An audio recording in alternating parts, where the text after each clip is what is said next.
నమస్తే, welcome to I dream social spotlight with Kavitha.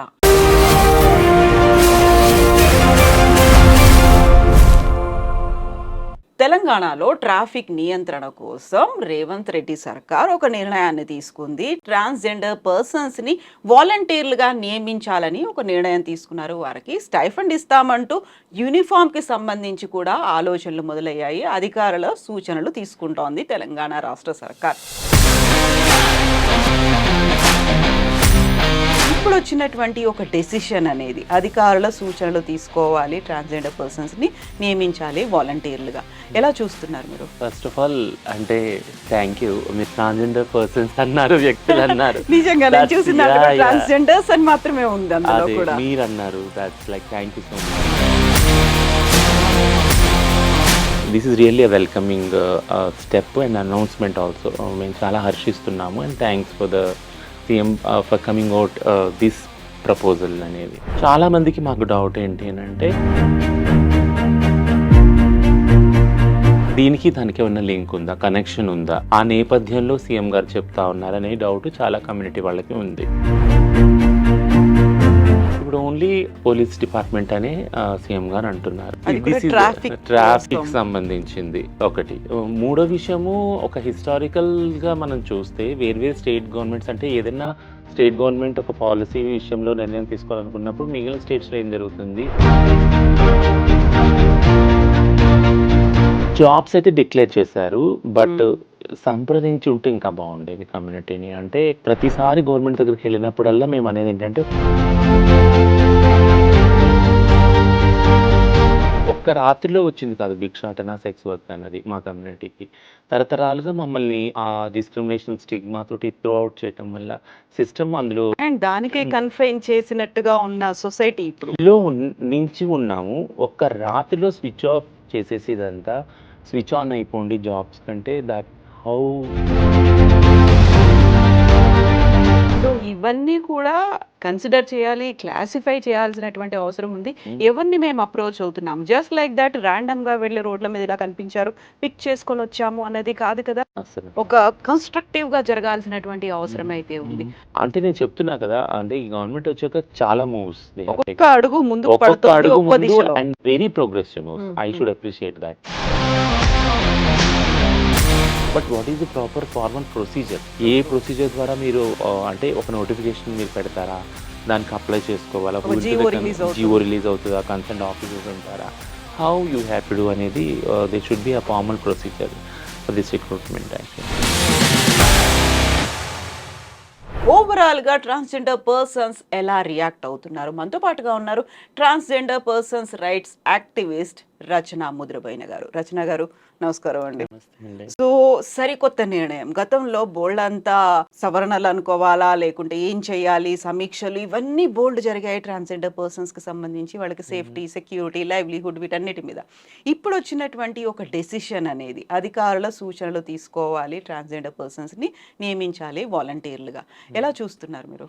First of all అంటే thank you. మీరు transgender persons అన్నారు, వ్యక్తులు అన్నారు. నిజంగా నేను చూసిన ట్రాన్స్జెండర్స్ అని మాత్రమే ఉంది అందులో కూడా. మీరు అన్నారు, that's like thank you so much. అంటే we are able to like sensitize few also like that's a big issue for us యాక్చువల్గా. అంటే 2016 నుంచి కూడా ఎప్పుడైతే ట్రాన్స్ బిల్ యొక్క పోరాటం జరిగిందో మన దగ్గర హైదరాబాద్ నుంచి, ఫస్ట్ తెలంగాణ నుంచి, అప్పటి నుంచి పార్లమెంటేరియన్స్ని, ఇంకా సెంట్రల్ గవర్నమెంట్ని, పాలసీ మేకర్స్ని ట్రాన్స్ ఇష్యూస్ సంబంధించిన విషయాల్లో సెన్సిటైజేషన్లో తెలంగాణ ముందుంది యాక్చువల్గా.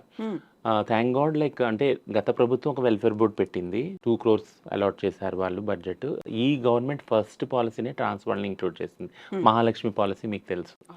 ఆ తర్వాత నెక్స్ట్ ఇది వస్తుంది సీఎం గారి నుంచి. ముఖ్యంగా సీఎం గారి నుంచి రావడం అంటే that's a very big issue.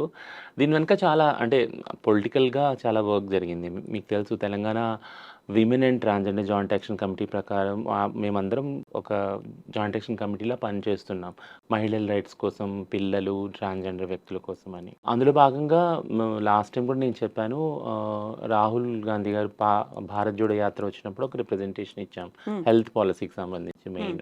So ఆ తర్వాత తెలంగాణ ఎలక్షన్స్ అయినాయి, రేవంత్ రెడ్డి గారు సీఎం అయ్యారు. ఫస్ట్ పాలసీ ట్రాన్స్జెండర్ మహాలక్ష్మి ఇది వచ్చిన తర్వాత ఇది వస్తుంది. Very good, welcoming policy. ఎందుకంటే ఏదన్నా పాజిటివ్గా కమ్యూనిటీకి సంబంధించి ఒక అనౌన్స్మెంట్ అయినప్పుడు అది కూడా సీఎం నుంచి వచ్చినప్పుడు we will be very happy. ఒక ఆలోచన Yes, మొదలైంది. because he is the leader, and leader is also talking about the welfare and inclusion of trans people mostly. Mm. This is really a welcoming step and announcement also. మేము చాలా హర్షిస్తున్నాము, and thanks for the CM for coming out this proposal అనేది. కొన్ని important concerns ఉన్నాయి ఇందులో. Concerns అనే చెప్తాను నేను. ఏంటంటే లాస్ట్ వీక్ తెలంగాణ హైకోర్టు ఒక జడ్జిమెంట్ ఇచ్చింది అప్హెల్డింగ్ ఆఫ్ గ్రేడ్ 4 రిజల్ట్స్ అని. అందులో 1% మన దగ్గర 9,000 దాకా జాబ్స్ ఉన్నాయి. నలుగురు ట్రాన్స్జెండర్ పబ్లిక్ ఇంట్రెస్ట్ లిటిగేషన్ వేశారు, నలుగురు ట్రాన్స్జెండర్ వ్యక్తులు. దానిని అనుసరించి తెలంగాణ హైకోర్టు అప్హెల్డ్ చేసింది. తెలంగాణ గవర్నమెంట్ ఏమైందంటే ఈ 1% రిజర్వేషన్ క్లియర్ కాకుండా, దాని మీద క్లారిటీ రాకుండా రిజల్ట్స్ అనౌన్స్ చేయొద్దు అని. సో దానికి కౌంటర్ ఫైల్ చేయాల్సి ఉంది తెలంగాణ స్టేట్ గవర్నమెంట్. ఈ మధ్యలో అది అయ్యే లోపల ఈ అనౌన్స్మెంట్ వస్తుంది. యాక్చువల్గా చాలామందికి మాకు డౌట్ ఏంటి అంటే ఒక పక్కన కోర్టులో నడుస్తూ ఉన్నప్పుడు ఇది ఫైనల్ జడ్జిమెంట్ రానప్పుడు ఇంకా ఇది ఓన్లీ ఇంటరిమ్ క్లారిఫికేషన్ అడిగింది కోర్టు గవర్నమెంట్ని. సీఎం గారు ఈ అనౌన్స్మెంట్ చేశారు. దీనికి దానికి ఏమైనా లింక్ ఉందా, కనెక్షన్ ఉందా, ఆ బ్యాక్గ్రౌండ్లో ఆ నేపథ్యంలో సీఎం గారు చెప్తా ఉన్నారనే డౌట్ చాలా కమ్యూనిటీ వాళ్ళకి ఉంది. రెండోది, ఒక డిపార్ట్మెంటే కాదు, 2020 అంటే transgender persons protection of rights rules ఉన్నాయి. అది అఫీషియల్గా గజెట్లో పబ్లిష్ అయిన రూల్స్. ఆ రూల్స్ ప్రకారము ప్రతి ఒక్క గవర్నమెంట్ డిపార్ట్మెంట్లో ఒక ట్రాన్స్జెండర్ వ్యక్తి ఖచ్చితంగా నియమించాలి. ఎందుకనంటే ఆ యాక్ట్ రూల్స్ అమల్లో ఉన్నాయా లేవా అని చూసుకోవటానికి కేవలం ఒక వ్యక్తిని నియమించాల్సి ఉంది. ఆ విషయంలో చాలా స్టేట్ గవర్నమెంట్లు ఇంకా చేయలేదు, కొన్ని ప్రయత్నిస్తున్నాయి. తెలంగాణలో ఇంకా కాలేదు. కొన్ని చోట్ల జ్యుడిషియల్ వాటిల్లో చూసాము ఉన్నారు ట్రాన్స్జెండర్ వ్యక్తులు. But jobs for the sake of ఏదైతే transgender person protection of rules ఉన్నాయో దానికోసమని ఒక వారిని నియమించడం ఎక్కడ జరగలేదు, ఏ డిపార్ట్మెంట్లో జరగలేదు. సో పోలీస్ డిపార్ట్మెంట్ ఒకటే కాదు, వేరు వేరు డిపార్ట్మెంట్స్లో కూడా హెల్త్ కానీ ఎంటర్టైన్మెంట్ కానీ ప్రతి డిపార్ట్మెంట్లో కూడా నియమించవలసి ఉంది ప్రతి గవర్నమెంట్. అది జరగలేదు. ఇప్పుడు ఓన్లీ పోలీస్ డిపార్ట్మెంట్ అనే సీఎం గారు అంటున్నారు. ట్రాఫిక్ సంబంధించింది ఒకటి. మూడో విషయము, ఒక హిస్టారికల్గా మనం చూస్తే వేర్వేరు స్టేట్ గవర్నమెంట్స్ అంటే ఏదైనా స్టేట్ గవర్నమెంట్ ఒక పాలసీ విషయంలో నిర్ణయం తీసుకోవాలనుకున్నప్పుడు మిగిలిన స్టేట్స్లో ఏం జరుగుతుంది చూడండి అని అంటారు ఆటోమేటిక్గా. సో మనకు తెలుసు ప్రీతికా యాష్ని తమిళనాడులో ఫస్ట్ ఎస్ఐ అయింది, అది కూడా త్రూ కోర్ట్ ద్వారానే అయింది. ఆ తర్వాత ప్రీతికా యాష్ని తర్వాత ఒక 18 మంది ట్రాన్స్ మహిళలు పురుషులు కానీ తమిళనాడు పోలీస్ డిపార్ట్మెంట్లో ఉద్యోగాలు త్రూ కోర్ట్నే వచ్చాయి. మళ్ళీ అది కూడా అది అయిపోయినాక వీ హ్యావ్ సీన్ బీహార్లో ఒక సెగ్మెంట్ ఆఫ్ ట్రాన్స్ పీపుల్ని అక్కడ తీసుకున్నారు, రిక్రూట్ చేసుకున్నారు. ఆ తర్వాత మహారాష్ట్రలో ఆర్డర్స్ ఉన్నాయి, మహారాష్ట్ర హైకోర్టువి, బట్ ఇంకా గవర్నమెంట్ ఇంప్లిమెంట్ చేయలేదు, ఇంకా పాలసీ తయారు చేయలేదు. సో ఇవన్నీ నేపథ్యంలో తీసుకొని మేము ఇనీషియల్స్ 2009లోనే వినేవాళ్ళము. ఏంటంటే 2009లో ఫస్ట్ తమిళనాడు వెల్ఫేర్ బోర్డు వచ్చింది, అరవాణి వెల్ఫేర్ బోర్డు అని. కరుణానిధి గారు అప్పుడు నియమించాక అది మొత్తం కంట్రీలోనే ఫస్ట్ వెల్ఫేర్ బోర్డు. అది అనుసరించి సర్జరీస్ ఫ్రీగా ఇచ్చారు. ఆ తర్వాత జాబ్స్లలో సేమ్ ఇట్లానే ఇదే విధంగా ట్రాఫిక్ దానిలో ట్రాన్స్ మహిళలకు జాబ్స్ ఇచ్చారు. అది కంటిన్యూ చేసింది నెక్స్ట్ జయలలిత గారు గవర్నమెంట్ వచ్చినాక కంటిన్యూ చేశారు. ఆమె ఎప్పుడైతే ఆమె ఇంటి నుంచి సెక్రటేరియట్కి వెళ్ళేది దారి పొడుగున ట్రాన్స్ వాళ్ళే నించొని ఉండేవాళ్ళు అనమాట.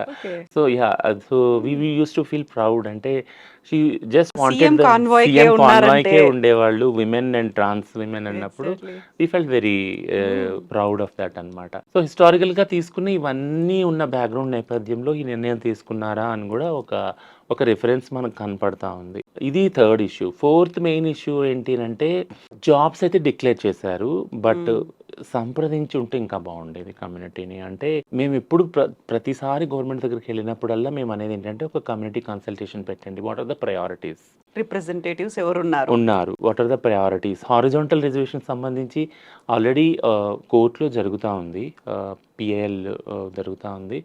But before that if you want to come as a policy, ఉద్యోగాలు ఇవ్వాలి అనుకుంటే ట్రాన్స్జెండర్ వ్యక్తులకి ఎలా ఇవ్వాలి, ఏమి ఇవ్వాలి, దానికి సంబంధించిన గైడ్లైన్స్ ఎలా ఉండాలి, ఏ గ్రేడ్లో ఉండాలి, ఒక జాబ్ సెక్యూరిటీకి సంబంధించి లేదా ఆఫ్టర్ జాబ్ వాళ్ళ ఫ్యూచర్ ఏముంటుంది, ఆన్ జాబ్ ఉన్నప్పుడు వాళ్ళకి ఏం ఫెసిలిటీస్ ఉంటాయి, ట్రాన్సిషన్ ఫెసిలిటీస్ కానీ, ఇన్సూరెన్స్ కానీ, ఈ మెడికల్ ఇన్సూరెన్స్, హెల్త్ ఇన్సూరెన్స్ కానీ, అలానే లైఫ్ ఇన్సూరెన్స్ కూడా ఇంక్లూడింగ్. సో ఇవన్నీ ఎలా ఉంటాయి, వీటి గురించి ఒక డిస్కషన్ అంటూ జనరేట్ చేయాలనేది మేము ఎప్పుడు చెప్తా వచ్చాం. బట్ ఇది జరగకుండానే ఈ పబ్లిక్ అనౌన్స్మెంట్ వచ్చింది. అదొక ఫిఫ్త్ గ్రేటెస్ట్ కన్సర్న్ ఉంది యాక్చువల్గా. Last but not the least ఏంటంటే, జాబ్స్ గురించి మాట్లాడే కన్నా ముందు మేము రిజర్వేషన్ అడిగింది 3 ఫీల్డ్స్లో. ఒకటి ఫస్ట్ ఎడ్యుకేషన్, తర్వాత ఎంప్లాయ్మెంట్, తర్వాత పొలిటికల్ అడిగాం. సో ఇది అంచెలంచెలుగా ఉంది చూడండి. అంటే ఫస్ట్ ఎడ్యుకేషన్ వచ్చినప్పుడు అవేర్నెస్ వస్తుంది, వాళ్ళు జాబ్ చేసుకోవడానికి అర్హతలు సంపాదిస్తారు, వాళ్ళంతటా వాళ్ళు ఏదైనా పని చేయగలుగుతారు, జాబ్ దొరకకపోయినా ప్రైవేట్ రంగాల్లో వెళ్ళగలుగుతారు, అలానే బిజినెస్ చేసుకోగలుగుతారు, అదర్ లైవ్లీహుడ్ కింద. అందుకని ఎడ్యుకేషన్లో ఫస్ట్ అడిగాము. ప్లస్ ఏదైతే స్కూల్ డ్రాప్అవుట్స్ ఉన్నాయో వాటిల్ని అరిగట్టగలం ఫస్ట్ మనం. ఎందుకంటే జెండర్ నాన్ కన్ఫర్మింగ్ చిల్డ్రన్కి, ట్రాన్స్జెండర్కి ముఖ్యంగా వాళ్ళని వెళ్ళగొట్టకుండా స్కూల్లో కాకుండా వాళ్ళ బులియింగ్ అదంతా ఆపి వాళ్ళు ఆ ఎడ్యుకేషన్ని కంటిన్యూ చేసే విధంగా చర్యలు తీసుకున్నప్పుడు వాళ్ళు చదువుకున్న వాళ్ళ ఎడ్యుకేటెడ్ లిటరసీ రేట్ పెరుగుతుంది ట్రాన్స్జెండర్ కమ్యూనిటీలో ఆటోమేటిక్గా. అప్పుడు వాళ్ళు ఆటోమేటిక్గా జాబ్కి రెడీగా ఉంటారు. ఇప్పుడు ఈ పాలసీ తెచ్చినప్పుడు this is the last concern I'm saying, because ఈ పాలసీ వచ్చినప్పుడు మేము అనుకున్నాము దేర్ ఆర్ లిటరసీ రేటే తక్కువ. మా దగ్గర 1% కూడా ఉంటుందేమో కూడా అది అనుమానమే యాక్చువల్గా. ఎందుకంటే ఆల్మోస్ట్ మేము అందరం మాలో చూసిన వాళ్ళు అందరూ డ్రాప్ అవుట్సే. ఎవరో మొండిగా పట్టుబట్టి వాళ్ళు ట్రాన్స్ఫర్లు అయినా కానీ నేను ఎడ్యుకేషన్ కంప్లీట్ చేయాలి, అప్పటిదాకా నేను కమౌట్ అవ్వకూడదు అన్న వాళ్ళే చాలామంది ఉన్నారు. అంటే ఫుల్లీ ఎడ్యుకేటెడ్ వాళ్ళు ఎవరైతే ఈ 1%లో కూడా. అలా బయటకు వచ్చిన వెంటనే వాళ్ళకి జాబ్స్ కూడా లేవు. సో డైలీ మేము స్కూల్స్లో కానీ, కాలేజెస్లో కానీ, యూనివర్సిటీస్లో కానీ ఎవరైతే అండ్ జాబ్స్లో ఇంక్లూడింగ్ ఎవరైతే కమౌట్ యాజ్ ఎ ట్రాన్స్ అవుతున్నారో వాళ్ళని ఆ చోటులో ఉండటానికే కష్టపడుతున్నాం. అది వితిన్ నేను 2 నెంబర్స్లోనే చెప్పగలను. అంటే ఒక 10-20 సంఖ్యలో కొంతమందిని మేము ఆ స్పేసెస్లో ఉండటానికి డైలీ స్ట్రగుల్ చేస్తున్నాం. అట్లాంటి ఎన్వైరన్మెంట్లో ఉన్నాం మేము ట్రాన్స్జెండర్ వాళ్ళం. అట్లాంటప్పుడు మీరు ఒక ఎడ్యుకేషన్ సంబంధించిన ఒక స్టాండ్ తీసుకున్నప్పుడు ఇది తాత్కాలికమైన ఉద్యోగం సంబంధించిన ఒక పొలిటికల్ అడ్వర్టైజ్మెంటా ఓన్లీ, ఇది ఒక పర్మనెంట్ సస్టైనబుల్ లైవ్లీహుడ్ అవుతుందా, లాంగ్ రన్లో అవుతుందా అనే అనుమానం ఎప్పటికీ ఉంది యాక్చువల్గా. ఎందుకంటే ఒక్క రాత్రిలో వచ్చింది కాదు భిక్షాటన, సెక్స్ వర్క్ అన్నది మా కమ్యూనిటీకి. తరతరాలుగా మమ్మల్ని ఆ డిస్క్రిమినేషన్ స్టిగ్మా తోటి త్రూ అవుట్ చేయటం వల్ల సిస్టమ్ అందులో దానికే కన్ఫైన్ చేసినట్టుగా ఉన్న సొసైటీ ఇప్పుడు నుంచి ఉన్నాము. ఒక్క రాత్రిలో స్విచ్ ఆఫ్ చేసేసి ఇదంతా స్విచ్ ఆన్ అయిపోండి జాబ్స్ కంటే, that how successful it will be. ఆ వెంచర్ అనేది ఎంతవరకు సక్సెస్ఫుల్ అవుద్ది అనేది ఒక పెద్ద క్వశ్చన్ మార్క్. ఇంకా దెన్ ఇప్పుడు జాబ్స్ ఇచ్చినా కూడా చదువుకున్న వాళ్ళు లేరు అందులోకి వెళ్ళడానికి. యాక్చువల్లీ క్వాలిఫైడ్గా లేరు. కొంతమంది చదువుకున్న వాళ్ళు ఆల్రెడీ భిక్షాటన, సెక్స్ వర్క్లో ఉన్నారు. వాళ్ళకు ఒక ఇన్కమ్ ఉంది, ఎందుకంటే వాళ్ళకు ఒక లైఫ్ స్టైల్ ఆల్రెడీ ఉంది కదా. వాళ్ళ రిక్వైర్మెంట్స్ ఉన్నాయి, హెల్త్ నీడ్స్ ఉన్నాయి, హౌసింగ్ నీడ్స్ ఉన్నాయి, ఫ్యామిలీ నీడ్స్ ఉన్నాయి. వాటిల్లో ఒక రొటీన్లో పడిపోయారు వాళ్ళు. వాళ్ళని వెంటనే స్విచ్ ఆఫ్ కండి గవర్నమెంట్ జాబ్ అంటే అవ్వలేదు. సో ఎంతో కొంతమంది ఇప్పుడు వస్తున్న వాళ్ళు, యంగ్ వాళ్ళు అవైల్ చేసుకోగలరేమో కానీ మ్యాక్సిమం చేసుకోలేరు. Again the burden will be shifted to the community. మళ్ళీ ఏమంటారంటే మేము ఇచ్చాం మీరు చేయలేదు అంట. సో ఏజ్ లిమిట్ ఏముంది అనేది, ఏజ్ లిమిట్ అనేది కూడా ఒక కన్సర్న్ ఉంది. ఏజ్ లిమిట్లో ఏమన్నా రిజర్వేషన్ ఇస్తారా అంటే సడలింపు ఉంటుందా అనేది కూడా ఒక క్వశ్చన్ మార్క్. అండ్ ఇక్కడ పర్టికులర్గా చూస్తే యూనిఫామ్ విషయం అనుకున్నప్పుడు ఒక మోడల్ ఒక 3 యూనిఫామ్స్ అయితే మోస్ట్లీ ఇవి కావచ్చు అన్నారు. అందులో పర్టికులర్గా చూస్తే ట్రాన్స్జెండర్ పర్సన్స్ అంటే ట్రాన్స్ ఉమెన్ కోసం అన్నట్టుగా ఉంది. ట్రాన్స్ మెన్ అని ఎక్కడ లేదు కదా. అసలు ఎవరిని కన్సిడర్ చేస్తున్నారు అనేది కూడా ఉంటుంది కదా. సో వాళ్ళ దృష్టిలో అంటే ఈ జాబ్ అనౌన్స్మెంట్ కూడా అంటే government and so called mainstream society యొక్క ఆలోచన ఏంటంటే trans is equal to hijras who are all on the roads for begging or sex work. వాళ్ళ వల్లే కదా న్యూసెన్స్ అయ్యేది. సో వాళ్ళందరినీ వేరే లైవ్లీహుడ్కి షిఫ్ట్ చేయాలి. ఇదే ఉంది సొసైటీ యొక్క మైండ్ సెట్, ఇదే ఉందన్నమాట. ఇక్కడ నుంచి తీసుకెళ్ళి ఇక్కడ పెట్టాలి అనేది. It's not that much easy actually. వీళ్ళు అసలు ఇక్కడ ఎందుకు వచ్చారనేది ఆలోచించినప్పుడు వీళ్ళ నుంచి ఇక్కడికి మూవ్ అవ్వడం కష్టం చాలా కదా. సో మీరు అన్నట్టు కరెక్ట్గా ట్రాన్స్ విమెనే కాదు, ట్రాన్స్ మెన్ కూడా ఉన్నారు కదా. అందుకు మన ప్రైడ్ ప్లేస్లో ఒక కోఆర్డినేటర్, ఒక ట్రాన్స్ మెన్ యాక్చువల్గా. షీ టీమ్స్తో వర్క్ చేసే ఓ ఎవరైతే మన అఖిలేష్ ఉన్నాడో. సో థింగ్ ఏంటంటే మీరు అన్నట్టు బైనరీ అనే దానిలోంచి ఇంకా గవర్నమెంట్ పాలసీ చేసేటప్పుడు ఆ బైనరీ అనే సెటప్లోంచి ఇంకా బయటికి రాలేకపోతున్నారు. ఈవెన్ పాలసీ మేకింగ్లో కూడా ట్రాన్స్ అనేది ఇట్స్ అగైన్ మళ్ళీ చెప్తున్నా, ఇట్స్ ఆల్వేస్ జర్నీ, ఆ spectrum between two ends, male female. ఈ మధ్యలో చాలామంది ఉన్నారు, చాలా వివిధమైన ఐడెంటిటీస్ ఉన్నాయి యాక్చువల్గా ట్రాన్స్లో. సో ఇవన్నీ కూడా కన్సిడర్ చేయాలి, క్లాసిఫై చేయాల్సినటువంటి అవసరం ఉంది. ఎవరిని మేము అప్రోచ్ అవుతున్నాము, జస్ట్ లైక్ దట్ గా వెళ్ళి రోడ్ల మీద ఇలా కనిపించారు పిక్ చేసుకొని వచ్చాము అన్నది కాదు కదా. అసలు ఒక కన్స్ట్రక్టివ్ గా జరగాల్సినటువంటి అవసరం అయితే ఉంది. సో ఇప్పుడు అధికారులకు చేసినటువంటి సూచనలో ఎవరెవరిని అప్రోచ్ అయ్యారు, లేకుంటే ఎవరు అందులో ఇన్వాల్వ్ అయ్యి ఉన్నారని మీరు అనుకుంటున్నారు? అంటే డిపార్ట్మెంట్ అయితే ఖచ్చితంగా ఇన్వాల్వ్ అయ్యే ఉంటారు, డిపార్ట్మెంట్ని అప్రోచ్ అయ్యి ఉంటారు, వాళ్ళని అడిగే ఉంటారంటే మీకు తెలిసిన. సో ఇందులో ముఖ్యమైన బ్యాక్లాగ్ ఒకటి ఏం చెప్తున్నారు కవిత గారు, అసలు నెంబర్స్ ఉన్నాయా గవర్నమెంట్ దగ్గర ప్రాపర్? సో నెంబర్స్ ఉండటానికి 2011లో మనకు సెన్సెస్ అయింది అంటున్నారు కదా, 2024లో అవ్వాలి యాక్చువల్గా, ఈ ఇయర్లో అఫీషియల్గా అవ్వాలి. బట్ అది ఎప్పుడు స్టార్ట్ అవుతుందో తెలియదు. బట్ దానికి అనుగుణంగా ట్రైనింగ్ కూడా ఇచ్చారా లేదా తెలియదు, ఎవరైతే ఈ సెన్సెస్ని కలెక్ట్ చేస్తారో డేటా వాళ్ళని. ఒకటి ఏంటంటే నెంబర్స్ లేనప్పుడు ఏ ఫెసిలిటీని కూడా రోల్ అవుట్ చేయాలంటే చాలా కష్టం అవుతుంది.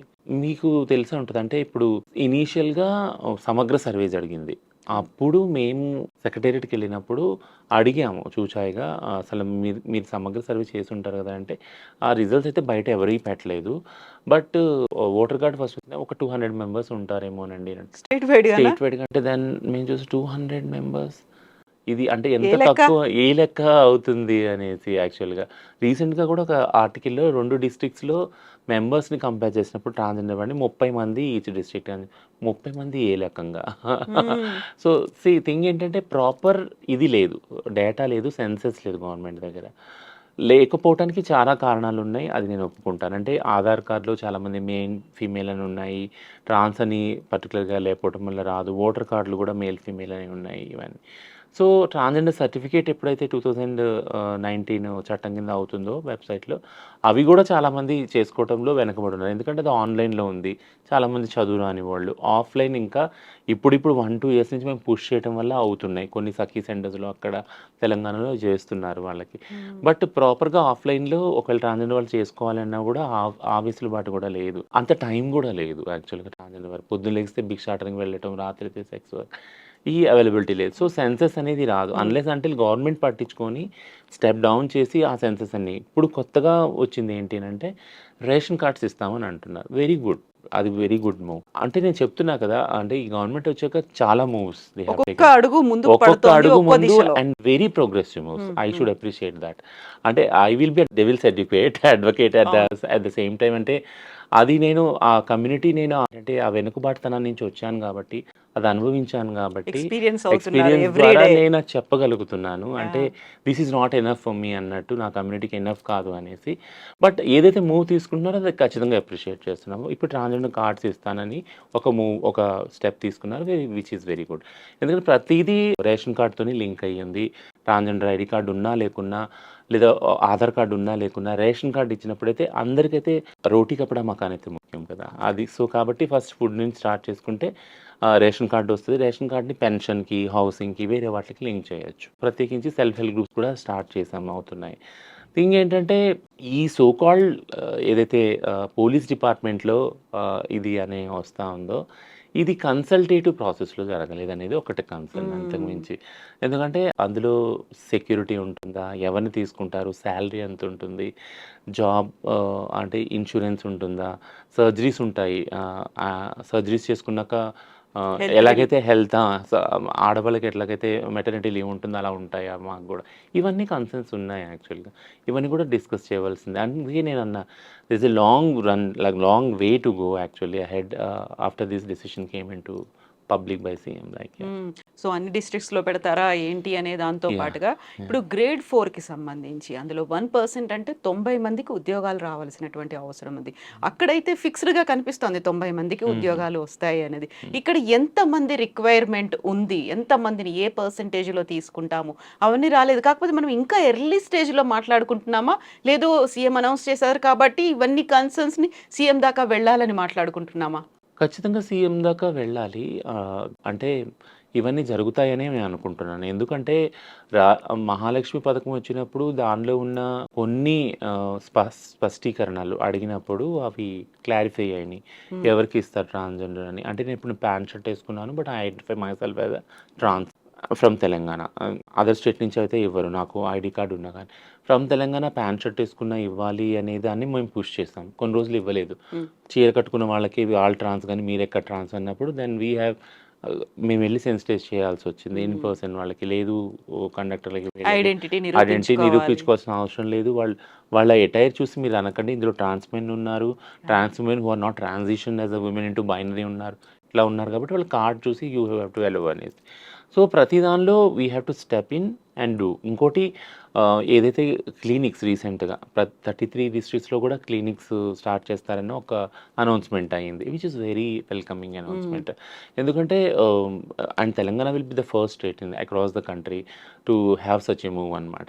మనం అనుకున్న సో కాల్డ్ ఉస్మానియాలో ఏదైతే సర్జరీస్ గానీ, హెల్త్‌కి సంబంధించిన ఫెసిలిటీస్ అందుతున్నాయో, అవి ప్రతి డిస్ట్రిక్ట్‌లో అందినప్పుడు ట్రాన్స్‌జెండర్ వాళ్ళు at least access to the public health సిస్టమ్‌కి అవుతుంది. ఒక హ్మ్. దారి ఏర్పడినట్టు అవుతుంది. So, then we have step in and said that and we will develop the SOP standard operating procedures అనేవి మేము డెవలప్ చేసిస్తాము. ప్రతి ఒక్కళ్ళు గవర్నమెంట్ హాస్పిటల్‌కి వచ్చి ఏ హెల్త్ ఇష్యూ ఉన్నా గానీ, హ్మ్. దాన్ని అక్కడ చూపించుకోవాలి. అలాగే ఆరోగ్యశ్రీ వచ్చేలాగా ఆరోగ్యశ్రీ డిపార్ట్మెంట్స్ తోటి మాట్లాడటం జరుగుతా ఉంది. ఉస్మానియాలో ఫ్రీ సర్జరీస్ గురించి ఓ పక్కన డిస్కషన్ జరుగుతుంది. ఇప్పుడు రేషన్ కార్డ్ సంబంధించి అయింది. అండ్ వీ హ్యావ్ అందరికి కలెక్ట్ చేసి డీటెయిల్స్ అన్నీ అందరికి అప్లై చేయటం, వాళ్ళకి కాల్స్ రావటం, వెరిఫికేషన్ ఇదంతా అవుతుంది. థింగ్ ఏంటంటే ఒక పాలిసీ రాగానే వెంటనే వీ కెనాట్ సే హ్మ్. దట్ ఏది అవుద్దా అవ్వదని. బట్ కన్సర్న్స్‌ని అయితే లిస్ట్ ఔట్ చేయొచ్చు. బట్ ఇది కన్సల్టేటివ్ ప్రాసెస్ ద్వారా కూడా అయ్యుండొచ్చు అనేది ఒక కన్సర్న్ ఎప్పుడూ ఉంటుంది. హ్మ్. అదైతే హ్మ్. ఉంటుంది. యాహ్! సో, యూజువల్‌గా ఏ డెసిషన్ తీసుకున్నప్పటికీ కూడా అర్హులు ఎవరు ఉన్నారు, దానికి ఉన్నటువంటి ఎలిజిబిలిటీ క్రైటీరియా ఏంటి అనేది కూడా హ్మ్. అవన్నీ రివీల్ చేస్తే మీ దగ్గర నుంచి కూడా కొన్ని సజెషన్స్ వెళ్తాయి. యాహ్! యెస్, దీన్ని ఇలా మిస్‌యూజ్ చేయకుండా చూడొచ్చు అనేటువంటి ఒక సజెషన్. ఎందుకంటే ఇప్పటిదాకా మనకి యూనిఫామ్‌కి సంబంధించి రిలీజ్ అయినటువంటి ఫోటోస్‌లో అది కేవలం ట్రాన్స్ హ్మ్. పర్సన్స్ అండ్ ట్రాన్స్ వుమెన్ అన్నట్టుగానే చూపిస్తున్నారు అందులో. హ్మ్. ఎవరెవరిని తీసుకుంటారు, ఎలా ఉంటారు, దేన్ని క్రైటీరియాగా తీసుకుంటున్నారు, ఎలిజిబిలిటీ ఏంటి, దేన్ని హ్మ్. కన్సిడర్ ఇవన్నిటికి సంబంధించి ఆన్సర్స్ అయితే ఇంకా కావాల్సిన అవసరం ఉంది. అవును. చాలా అవ్వాల్సింది. గైడ్‌లైన్స్ ఎలా ఉంటాయి, ఏంటి మీరన్నట్టు అవన్నీ గూడా త్రూ డిస్కషన్ ద్వారానే with government we have to set everything. And just like that అలా వెళ్ళిపోయి మీరొస్తారా, మీరు జాయిన్ అవుతారా ఇది కాదు కదా! అలా ఎప్పుడవ్వదు. అదే. అస్సలు జరగదు. అస్సలు జరగదు. అందులో అంటే కొంతమంది అన్నారు అంటే ఐయామ్ ఇంట్రెస్టెడ్ మెసేజ్ పెడుతున్నారు. నిన్నటి నుంచి పెడతా ఉన్నారు మా కమ్యూనిటీ వాళ్ళు. Well and good. అంటే హ్మ్. ఇంట్రెస్ట్ ఉన్నవాళ్ళు వెళ్తారు. But what is the proper formal procedure? So A true. Procedure ద్వారా మీరు అంటే ఒక నోటిఫికేషన్ మీరు పెడతారా? దానికి అప్లై చేసుకోవాలా? హూ ఒక will be GO the release GO అవుతుంది. రిలీజ్ అవుతదా? కన్సర్న్డ్ ఆఫీసర్స్ ఉంటారా? How you have to do అనేది they should be a formal procedure for this recruitment actually. Hmm. Yeah! Hmm. But ఒక డెసిషన్, ఒక ఆలోచన అనేది ఇట్స్ వెల్కమింగ్ మూవ్. చాలా definitely. అది డెఫినెట్లీ. జరగాల్సిన అవసరం ఉంది. ఎందుకంటే ఇప్పటిదాకా మీరు చెప్పిన పోలీస్ డిపార్ట్మెంట్‌లో ట్రాన్స్ పర్సన్స్ అనేది అదర్ స్టేట్స్‌లో కనిపించింది. ఇప్పటిదాకా తెలంగాణలో కనిపించలేదు కదా! అస్సలు లేదు. అస్సలు పోలీస్ లేదు. డిపార్ట్మెంట్‌లో కనిపించలేదు. లేదు. లేదు. అంటే పోలీస్ డిపార్ట్మెంట్‌లో అప్లై చేసి వాళ్ళకి రాకపోతే again they have gone to the high court. హ్మ్. రోస్టర్ పాయింట్స్ దగ్గర ఏదైతే ఫిజికల్ అది ఉన్నాయి కదా! టెస్ట్‌ల దగ్గర మగవాళ్ళతో పరిగెట్టమన్నప్పుడు అక్కడ we have challenge that whole ప్రొసీజర్‌ని ఎగ్జామ్షన్. ఎగ్జామ్షన్ అది చేశాము. బట్ ప్రాపర్‌గా డిపార్ట్మెంట్‌లో జాబ్స్ వస్తాయనేది ఫస్ట్ టైమ్ యాక్చువల్లీ తెలంగాణ.